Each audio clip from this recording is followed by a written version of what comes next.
सुमित, हम आपके पास आते हैं। यहां पर पाकिस्तान अपने फाइटर प्लेन्स को उड़ा रहा है कराची के आसमान में, उधर अजरबैजान का समर्थन कर रहा है ताकि अगर भारत के साथ कुछ होता है तो मुस्लिम मुल्क समर्थन करे। तो ये पाकिस्तान के अंदर डर है पीओके खोने का, या चीन की दोस्ती यारी के चक्कर में वो शायद अपनी आवाम के बारे में भूलता चला जा रहा है और एक के बाद एक गलतियां करता जा रहा है?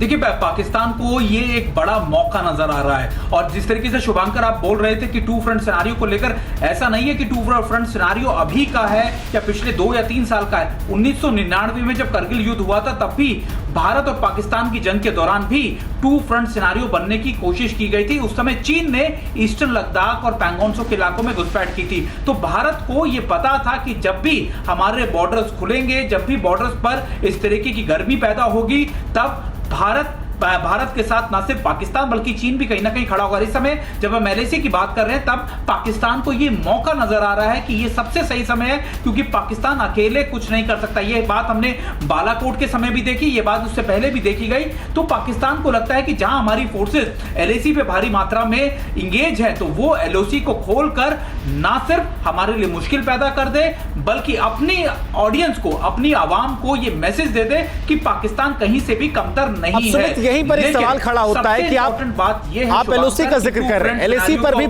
जानते हैं कि चीन वहां हिमाकत कर रहा है। तो भारतीय थिंक टैंक जो है, क्या इसके लिए अपडेटेड है, तैयार था लगातार? वो जानता था कि पाकिस्तान ऐसा कुछ कर सकता है? क्या अतिरिक्त तैयारी आपको नजर आई?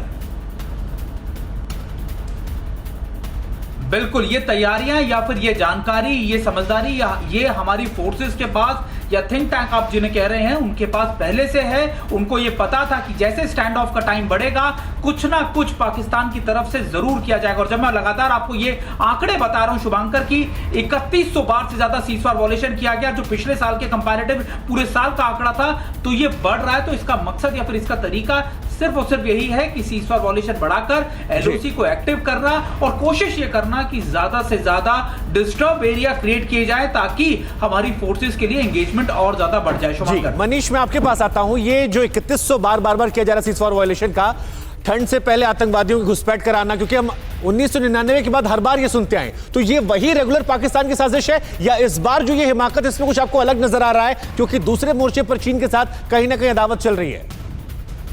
देखिए शुभंकर, इस बार के हालात बेहद अलग हैं। आप ध्यान रखें कि कुछ हफ्ते पहले पाकिस्तान के विदेश मंत्री चीन गए।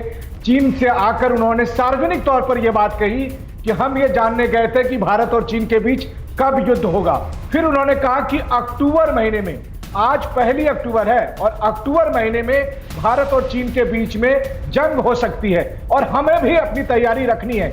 उसके बाद पाकिस्तान के आर्मी चीफ लगातार एलओसी का दौरा कर रहे हैं, पाकिस्तान के प्रधानमंत्री लगातार हाई लेवल मीटिंग कर रहे हैं, पाकिस्तान के तमाम शहरों में फाइटर जेट उड़ रहे हैं। ये सब बेसिकली एक तरह का माहौल क्रिएट करने की कोशिश थी कि अब युद्ध होने वाला है भारत और चीन के बीच। और सुमित ने सही कहा, पाकिस्तान दरअसल इस मौके का कई दशकों से इंतजार कर रहा है, जब वो ये जानता है कि नहीं, तो क्या पाकिस्तान की ऐसी हैसियत है? क्योंकि नवाज शरीफ जैसे उनके पुराने प्रधानमंत्री कह रहे हैं कि जो आपने पुराने हथियार खरीदे थे वो कबाड़ से ज्यादा कुछ नहीं है। तो क्या पाकिस्तान की इतनी हैसियत है कि वो हिंदुस्तान से युद्ध लड़ना चाहता है, या उसका बिल्कुल कह सकते हैं कि हिमाकत है और बिल्कुल दिमाग खराब हो चुका है कि अब विनाश काले विपरीत बुद्धि? देखिए, इसको अगर मैं सरल भाषा में कहूं तो आपने देखा होगा मोहल्ले में बहुत सारे गुंडे ऐसे होते हैं कि उसके चमचे उससे ज्यादा कूदते हैं।